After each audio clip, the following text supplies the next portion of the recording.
Hello and welcome. आप देख रहे हैं बेंगलुरु अखबार। मैं हूं आपके साथ अशफाक अहमद सिद्दीकी। दोस्तों, कुछ साल पहले आपने देखा होगा कि इंडिया की कैपिटल दिल्ली में निर्भया का एक बड़ा कांड हुआ था। एक चलती बस में एक छात्रा को अगवा किया गया था, उसके साथ अस्मतदरी की गई थी और उसको चलती बस से फेंक दिया गया था। कुछ दिन अस्पताल में अपनी ज़िंदगी से लड़ने के बाद उस लड़की ने अपनी जान दे दी। कई साल तक ये केस चला। रिसेंटली कई बरसों के बाद दरिंदों को फांसी चढ़ा दिया गया। उसके बाद आपने देखा होगा कि इंडिया में आसिफा मर्डर केस हुआ, मुंबई में नाइमा मर्डर केस हुआ और आयशा का खुदकुशी का भी केस हुआ। इस तरह के केस क्यों इंडिया में हो रहे हैं? क्या हमारा कानून कमज़ोर है या दरिंदे कानून से डरते नहीं? ये देखने वाली बात है। 21 साल दिल्ली की राबिया सैफी, जिन्हें साबिया सैफी भी कहा जाता है, कि दिल्ली के सिविल डिफेंस में एक ऑफिसर का काम करती थी। अगस्त की 26 तारीख को उसे अगवा किया जाता है, फिर उसके साथ अस्मतदरी की जाती है, फिर उसे जान से मार दिया जाता है। सिर्फ जान से नहीं मारा जाता, उसके जिस्म के हर हिस्से को काट दिया जाता है। फिर उसकी जो लाश है दिल्ली से निकल फरीदाबाद में उसकी लाश अगले दिन वहाँ मिलती है। जब माँ बाप पुलिस स्टेशन जाते हैं, वहाँ से ऑफिसर उनको कोई सपोर्ट नहीं करता। फिर वो कलेक्टर के पास भी जाकर रहम की भीख मांगते हैं, इंसाफ की दुहाई करते हैं। फिर जब मीडिया में बात उछलती है, फिर उस 302 का एक केस इस पर रजिस्टर किया जाता है। किस तरह से इसको मारा गया, किस तरह गया, आइए इनके भाई इसके बारे में बताते हैं। ये हम वीडियो देखते हैं। आज मैं बिल्कुल सच बताऊंगा जो भी चीज है। उसके यहाँ से चाकू घोंपा गया है मुंह से, और यहाँ को चाकू निकाला गया। ठीक, पहला चाकू यहाँ से घोंपा, यहाँ को निकाला गया। दूसरा चाकू उसके यहाँ मारा गया, सीने पे यहाँ भी मारा गया। गर्दन पूरी अलग कर दी गई थी, पीछे से गर्दन इतनी जुड़ी हुई थी, इतनी गर्दन उसकी जुड़ी हुई थी, पीछे से सब कुछ काट दिया, पूरी गर्दन अलग थी। ठीक, उसके यहाँ पर इस जगह चाकू घोंपे गए थे। बचाने की उसने कोशिश की थी, उसके चाकू उंगलियां यहाँ से कटी हुई थी। ठीक है, पूरे फोटो वगैरह जितने मिले मैंने सोशल मीडिया पर डाले, उससे ज्यादा हम कुछ नहीं कर सकते थे। चाकू घोंपा गया, उसके दोनों ब्रेस्ट को काट दिया गया था पूरी तरह। ठीक है, जिस छाती को पी के ये लोग पैदा हुए, जिस माँ के दूध को पी के पैदा हुए, उसी चीज को इन्होंने काट दिया। अल्लाह अपना रहम करे। मतलब इन लोगों ने इतने ज्यादा बुरे थे कि मैं अपनी बहन के बारे में मैं बता रहा हूँ, माँ बाप के ऊपर क्या बीत रही होगी आप लोग। दोस्तों, राबिया सैफी के बारे में हम आपको कुछ इन्फॉर्मेशन देते हैं। 21 साल की राबिया सैफी दिल्ली में रहती थी। जामिया मिलिया में BA पास ग्रेजुएट थी। जब उसकी माँ से पूछा गया तो उनकी माँ ने बताया कि ये IAS करना चाहती थी। जब इसका मर्डर हुआ तो जब लोग तलाश कर रहे थे, तो जब उनके माँ बाप ने जब स्टेशन में कंप्लेंट किया तो उनको 2 लोगों पर इसका डाउट था जो उसके साथ काम करते, जिसमें एक रविंदर नाम बताया जा रहा था और एक लड़की ज्योति जो अभी लापता है। एक 25 साल लड़का निज़ामुद्दीन पुलिस स्टेशन पहुंचता है और अपने आप को सरेंडर कर देता है। वो कहता है कि वो राबिया सैफी का शौहर था, जिन्होंने साकेत के कोर्ट में जून के 6 तारीख को उन्होंने छुपकर शादी कर ली थी। लेकिन जब इनके माँ बाप से पूछा गया तो इनके माँ बाप ने इस तरह की किसी भी शादी की न्यूज़ से इनकार कर दिया। सिर्फ माँ बाप ही नहीं, जो इनके पड़ोसी जो आसपास में रहते उन्होंने भी कहा कि राबिया एक अच्छी लड़की थी, अच्छे अखलाक की लड़की थी, उसको बस अपने काम से मतलब था, अपने माँ बाप की खिदमत से मतलब था। इस तरह की किसी भी शादी की नहीं थी। गौरतलब बात यह है कि जो लड़की IAS जैसा एग्ज़ाम लिखना चाहती है, जिसके लिए उसने पर्चा भी दाखिल कर दिया गया था, क्या वो इस तरह की छिपछिपाई शादी में शादी करेगी, ये सोचने वाली बात है। अब माँ बाप की मांग कर रहे हैं कि जो केस हरियाणा पुलिस फरीदाबाद में रजिस्टर किया है, इसको दिल्ली ट्रांसफ़र कर दिया जाए। CBI जांच की ये मांग कर रहे हैं कि अब आगे देखना है कि दिल्ली की पुलिस किस तरह से इस केस को हैंडल करती है।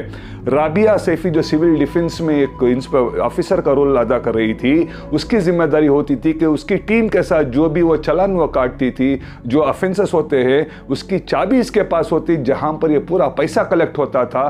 कहा जाए इसके कई सारे एंगल्स हमें देखने को मिलते हैं। एक एंगल इसका ये हो सकता है कि जो पैसों को लेकर इसकी जिम्मेदारी होती थी, उसने एक बार घर में बताया भी था कि कुछ ऑफिसर्स नकली रसीद बनाते थे, बनाकर पैसा आपस में बांट लेते थे। ये भी एक मसला हो सकता है। दूसरा, जो लड़का निज़ामुद्दीन 25 साल का जिसकी तस्वीर हम आपको दिखा रहे हैं, उसने अपने आप को सरेंडर कर दिया। उसने कहा है कि उसने फिट ऑफ रेंज में इस पर हमला कर दिया था, उसकी जान ले ली थी। उनके घर वालों से पूछा गया था, माँ बाप ने बताया कि ये लड़का सिर्फ और सिर्फ राबिया को इस नौकरी दिलाने में उसने मदद की थी, एक ID कार्ड बनाने में मदद की थी, वरना उसके साथ उसका कोई भी रिश्ता नहीं था। वो एक ऐसी लड़की थी जो माँ बाप की फरमाबरदार थी। सिर्फ उसे दिन में 750 रुपये उसकी सैलरी होती थी, जिस वो कमाती थी, वो अपने माँ बाप की खिदमत करती थी। अब दिल्ली पुलिस किस तरह से इस केस को हैंडल करती है, अगर ट्रांसफ़र किया जाता है हरियाणा से दिल्ली पुलिस को, ये देखने वाली बात है। इससे पहले कि हम आपको इसके बारे में कुछ और अपडेट बताएं, यहाँ पर एक बात यह है कि दिल्ली की जो मजलिस इत्तेहादुल मुस्लिमीन की जो शाखा है, उनके प्रमुख ने इस लड़की को जिसका इंतकाल हो गया, जिसका मर्डर हो गया है, इनकी फैमिली को उन्होंने लीगल हेल्प ऑफर किया है। आइए इस बारे में भी बात देखते हैं कि उन्होंने इस बारे में क्या कहा। राबिया सैफी के साथ जो जुर्म करने के बाद निर्मम हत्या हुई, आज हम लोग इनके माँ बापों से मिले। इन माँ बापों ने तो चौंकाने वाला की बातें बताई। उसमें ये बताया कि जो निजामुद्दीन नाम का लड़का है जिसने सरेंडर किया और ये झूठ कहा कि ये मेरी बीवी थी और मैंने इसको मार दिया और काट दिया। सच्चाई ये है कि सिविल डिफेंस में काम करने वाला पूरा एक गिरोह है और उनके माँ बाप ने बाकायदा दो तो नाम लिए हैं, एक ज्योति लड़की है और एक रविंद्र मेहरा लड़का है और उसके और बहुत सारे साथी हैं। पूरा ये गिरोह है, गैंग है। उन्होंने सब ने मिलकर उस बच्ची के साथ दुष्कर्म किया, बलात्कार किया। उसके बाद उसको उसके प्राइवेट पार्ट से लेके पूरे जिस्म को काट डाला और उसे पूरी तरीके से हत्या करके उसे झाड़ी में फेंक दिया। और वहाँ का जो एसएचओ है उसने माँ बाप का बयान भी नहीं लिया और अपनी मर्जी से एफआईआर लिख दी। और एसएचओ ने वहाँ के ये कहा कि देखो तुम किसी से फोन मत करवाना, हम अपनी तरफ से अपना आपका काम बहुत बढ़िया कर देंगे। सच्चाई ये है कि लड़की के माँ बाप का बयान तक नहीं लिया गया। दूसरी बात, ये जो अरविंद केजरीवाल जो ढिंडोरा पीटते हैं सिविल डिफेंस के नाम से कि दिल्ली के लोगों को सुरक्षा दिलाएंगे, सच्चाई ये है कि खुद सिविल डिफेंस की महिलाएं सुरक्षित नहीं है और उनके साथ इस तरह का हत्या हो रहा है। दूसरा, ये नेक्सस एक पूरा गिरोह है। सवाल अब यहाँ पे जांच का है कि आखिर डीएम के ऑफिस में काम करने वाली 21 वर्षीय राबिया सैफी जब सेफ नहीं है तो दिल्ली की आम महिला कैसे सेफ है। इसी के चलते दिल्ली मजलिस ने आज अपने पूरे लीगल सेल यानी पूरी टीम, एडवोकेट रुखसार साहब और जो दूसरे एडवोकेट है उनके साथ आज हम यहाँ पहुंचे और हमने इनसे बात की और हमने इनको यकीन दिलाया कि दिल्ली मजलिस आपके साथ पूरी तरह से खड़ी हुई है, लीगल हेल्प भी देगी, हमारे कार्यकर्ता भी आपके साथ रहेंगे और चाहे जंतर मंतर हो या सिविल डिफेंस ऑफिस हो या यहाँ पर उनके घर पे जहाँ पे भी हमारी जरूरत होगी मजलिस आपके साथ खड़ी रहेगी। और दिल्ली सरकार से हम आखिर में 2 मांगे रखते हैं। एक तो लड़की के माँ बाप जिनको बता रहे हैं कि जो इस ग्रुप में शामिल हैं, उस पूरे गिरोह का गिरफ्तार किया जाए, उनको फांसी पर तुरंत लटकाया जाए और जल्द से फास्ट ट्रैक कोर्ट में केस चलाकर उनको जल्द से जल्द सजा दी जाए। दूसरी बात, जो अरविंद केजरीवाल का ड्यूटी पे तैनात कोई पुलिसकर्मी या सिविल डिफेंस कर्मी शहीद हो जाता है और ऐसी एक्सीडेंट होता है, उसको 1 करोड़ का मुआवजा देने की जो स्कीम है उसके तहत फौरन उनको 1 करोड़ रुपए का मुआवजा दिया जाए। बेंगलुरु में एक संस्था है ह्यूमन राइट्स मिशन, जो औरतों की हिफाजत की कई बरसों से काम करती आ रही है। इस संस्था की विमेन चेयरमैन है, जो विमेन और चिल्ड्रन की नेशनल चेयरमैन आफरीन जी, हमने इस बारे में इनसे बात की। आइए इस बारे में हम इंटरव्यू इनका देखते हैं। बेंगलोर शहर में एक संस्था है ह्यूमन राइट्स मिशन के नाम से, जो औरतों की तहफ़्फ़ुज़ के लिए बरसों से काम करती आ रही है। आज इस संस्था के नेशनल वीमेन चेयरमैन आफरीन जी हमारे साथ हैं। आइए इस बारे में इनसे बात करते हैं। मैम, वेलकम टू बेंगलोर अखबार। जैसा आपने देखा है कि राबिया सैफी, जिनको साबिया भी कहा जाता है, किस तरह से अगस्त 26 को उनकी मौत हुई थी उसके बाद, लेकिन मेन स्ट्रीम मीडिया में ये बात आ भी नहीं रहे। आपको क्या लगता है इस तरह के जो हादिसात होते हैं, इसकी पहली वजह क्या हो सकती है? इसकी पहली वजह तो ये है, इसके सारा जिम्मेदार हमारी सरकार है।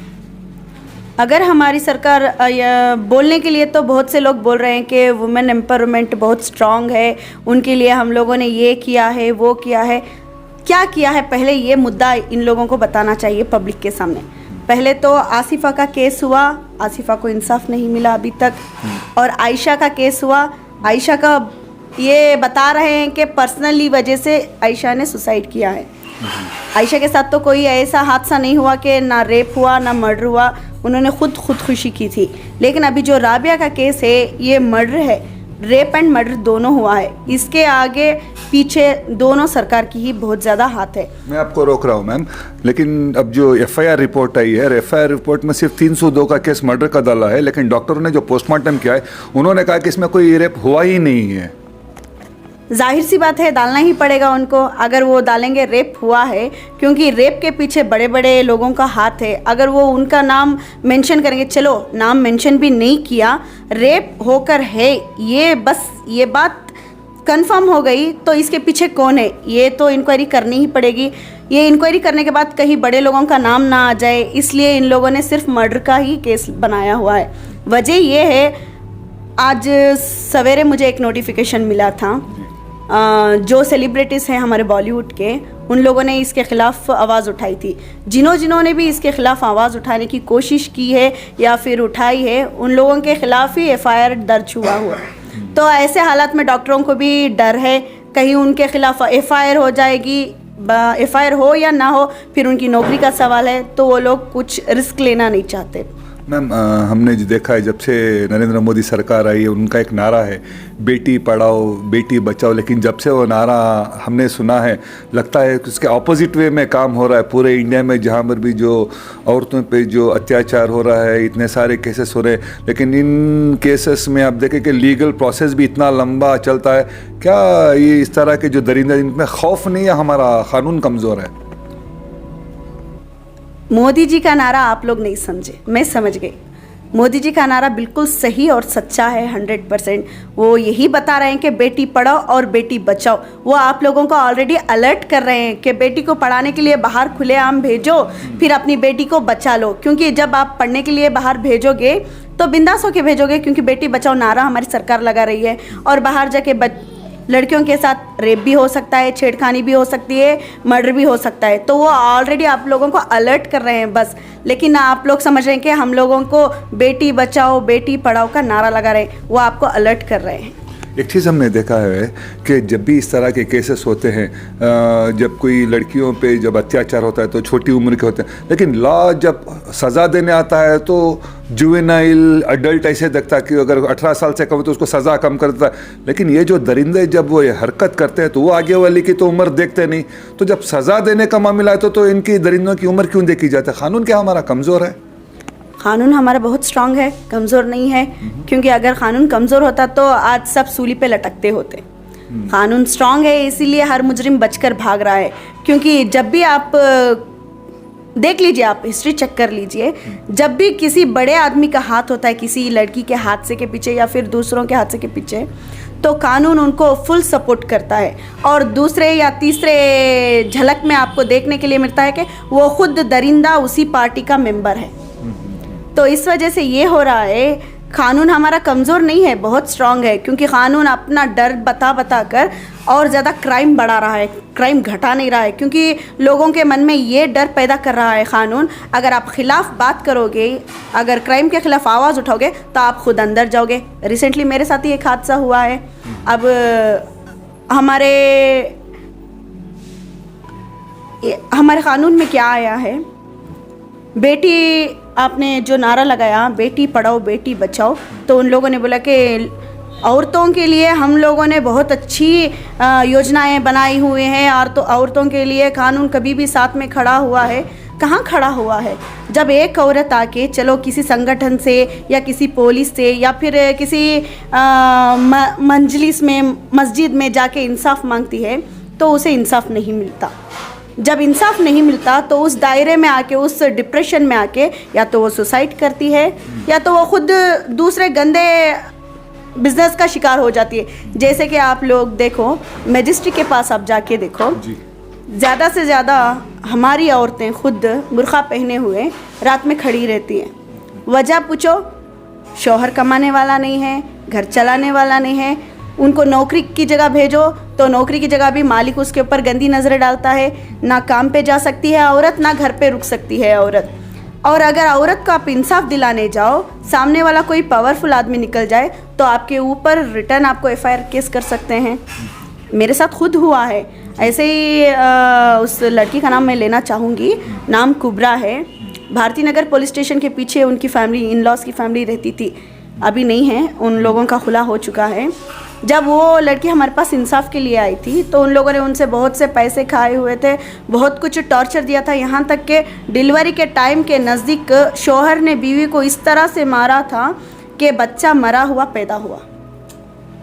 उस औरत की हालत भी बहुत बदतर से बदतर थी।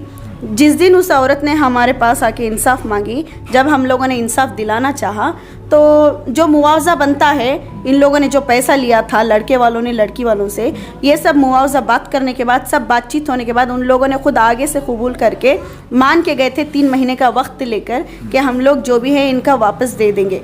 जैसे ही वापस करने का वक्त आया तो उन लोगों ने खुला मुझे ये कहा, देखिए आफरीन मैडम, हम लोगों को तो उन्हें 12 लाख रुपए देना है, आप एक काम कीजिए, आप एक 3 लाख रुपए रख लो और वो चेक जो भी है हमें रिटर्न कर दो। तो मैंने एक ही बात की, अगर ऐसे ही चलता रहा तो कोई भी लड़की इंसाफ के लिए नहीं आएगी, गलत रास्ते पे भटकेगी। जैसे उन लोगों के साथ थोड़ा बात छेड़छाड़ बहुत ज़्यादा होने पर मैंने उनके खिलाफ़ FIR किया और वो लोग अंदर भी गए, अरेस्ट भी हुए। वापस आने के बाद 3 महीने बाद रिटर्न हमारे ऊपर FIR किया उन लोगों ने कि घर घुस के ये किया वो किया। चलो हम लोगों को ये कोई फ़र्क पड़ने वाली बात नहीं है, क्योंकि इंसाफ दिलाने के लिए जब कोई रास्ते पे उतरता है तो उसको उसकी जान की कोई भी परवाह करनी नहीं चाहिए। मैम, आपसे और एक सवाल पूछना चाहूँगा।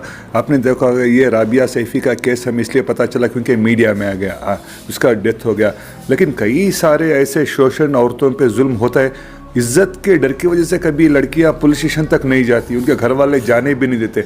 ऐसी औरतों की, क्योंकि आपकी संस्था ही औरतों की हिफाजत के लिए बरसों से काम करे, ऐसी लड़कियों के लिए, औरतों के लिए आप क्या मैसेज देना चाहोगी?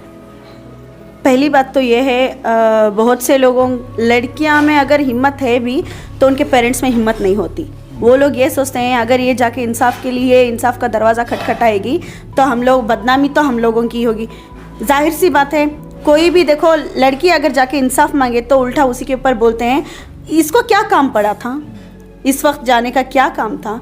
बस जब भी कोई भी औरत, मैं बात सिर्फ औरत की नहीं कर रही हूँ, बहुत से आदमी लोगों की भी बात कर रही हूँ, उनके साथ भी हो चुका है। और मैं एक बात आज खुलासा करना चाहूँगी, ज़रूरी नहीं है कि औरत के ऊपर ही जुल्म हो, मर्द के ऊपर भी जुल्म होता है। कोई अपनी इज्जत की वजह से दरवाजे के पीछे अपना सब कुछ बंद कर देता है, कोई रोड पे लाके खड़ा कर देता है। कई औरतें ऐसे भी हैं जो मर्द लोगों को जीने नहीं देती, और कई औरतें ऐसे भी हैं जो अपनी इज्जत के लिए हर जुल्म सहते हुए जा रही हैं। तो एक ही बात मैं आपको बताना चाहूँगी, इसमें सबसे बड़ा हाथ पेरेंट्स का है। अगर कोई लड़की इंसाफ का दरवाज़ा खटखटाना चाहती है तो उन लोगों को भी उन ताकत बन के अपनी लड़की की खड़ी होना चाहिए। जी। आखिरी सवाल आपसे, हमने जो दिल्ली के पुलिस के रवैये को कुछ दिनों से देखा, जैसे दिल्ली के रेड्स हुए, कोविड में जिस तरह से निज़ामुद्दीन हुआ, हमेशा दिल्ली की पुलिस कटघरे में खड़ी रही। अब जो ये राबिया सैफ़ी, जिनको साबिया सैफ़ी भी कहा जाता है, आपको क्या लगता है कि इसमें इंसाफ मिलेगा? क्योंकि जिस तरह का FIR फैल हुआ है, पोस्टमार्टम में रेप को नहीं दिखाया गया है, 50 ज़ख़म उनके जिस्म पे हैं, इतना सारा, यहाँ तक अस्तग़फ़िरुल्लाह की छाती को काट दिया गया। आपको क्या लगता है इंसाफ मिलेगा? क्योंकि नाम मैटर करता है, उसका नाम राबिया, अगर नाम कुछ और होता तो बात ही कुछ और होती थी। जाहिर सी बात है, रिजल्ट तो पब्लिक के सामने है ही। निर्भया केस में जब लोगों ने आवाज़ उठाई तो निर्भया को इंसाफ मिल गया। जब मासूम सी बच्ची आसिफा के साथ ये सब गलत काम हुआ तो आज भी आसिफा के जो दरिंदे हैं खुलेआम घूम रहे हैं, किसी को कोई फ़र्क पड़ने वाला नहीं है। और जहाँ तक बात राबिया की है, ये बस रेप और मर्डर नहीं है, ये अपनी सारी दरिंदगी उस मासूम लड़की के ऊपर उतारने वाली दरिंदगी है। अगर रेप करके मर्डर करने वाली बात होती तो वो इतनी तरह छल्ली नहीं करते, जिस्म के इतने, मतलब मैं बोल भी नहीं सकती कि किस किस बॉडी पार्ट्स को उन लोगों ने कट किया हुआ है। तो डॉक्टर ने क्या कहा, सिर्फ मर्डर हुआ है, रेप नहीं हुआ। अगर मर्डर करने वाला होता तो गला भी काट के जा सकता था, गाड़ी से उड़ा के भी जा सकता था, शूट करके भी जा सकता था। ये सब कुछ मुझे लगता है इसके पीछे बहुत बड़े लोगों का हाथ है, ताकि ये मतलब डर पैदा करना चाह रहे हैं। बस क्या डर, अगर लड़की काम करना चाह रही है तो हमारे अंडर काम करना चाहिए, जैसे वो बोलते हैं वो मान के चलना चाहिए, नहीं तो उसकी हालत ऐसे ही होगी, बदतर से बदतर होगी।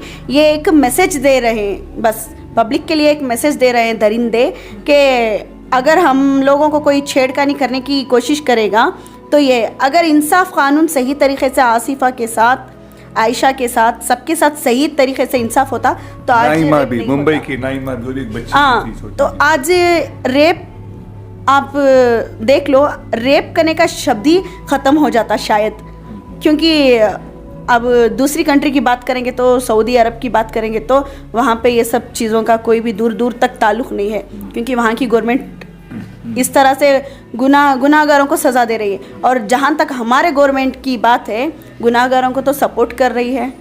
अगर कोई उनके ख़िलाफ़ आवाज़ उठाना चाहे FIR कर रही है, या फिर उनका ख़ुद का कैरेक्टर ख़राब कर रही है, बस यही हो रहा है। तो इसलिए सबसे पहले यही बोलूँगी कि यहाँ की सरकार सही नहीं है, या तो सरकार हटाओ या तो बेटी बचाओ। शुक्रिया मैम। नाजरीन, जैसा आपने देखा, ह्यूमन राइट्स मिशन बेंगलुरु एक संस्था है जो औरतों की तहफ़्फ़ुज़ के लिए बरसों से काम करती आ रही है। उसके नेशनल वुमेन चेयरमैन आफरीन जी, जिन्होंने वजाहत की किस तरह से हालात होते हैं।